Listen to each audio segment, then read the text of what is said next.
अस्सलाम वालेकुम नाजरीन। जैसा कि कल तस्नीम हैदर शाह ने मियां मोहम्मद नवाज़ शरीफ पर बहुत ही संगीन इल्ज़ामात लगाए थे। उन्होंने कहा था कि PMLN के मियां नवाज़ शरीफ और उनके साथ नासिर भट्ट ने मेरे साथ मीटिंग की थी, जिसमें उन्होंने ये मीटिंग की थी कि सहाफ़ी अरशद शरीफ को कत्ल कर दिया जाएगा और उसके साथ ही इमरान खान को भी कत्ल कर दिया जाएगा।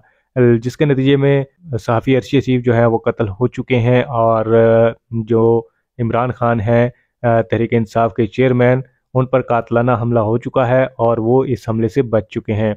तो इतने संगीन इल्ज़ामात लगाने के बाद कल ये तहलका खेज़ इंकशाफात जो है मीडिया पर चलते रहे हैं और मीडिया का उनसे रब्ता भी होता रहा है तस्नीम हैदर शाह से।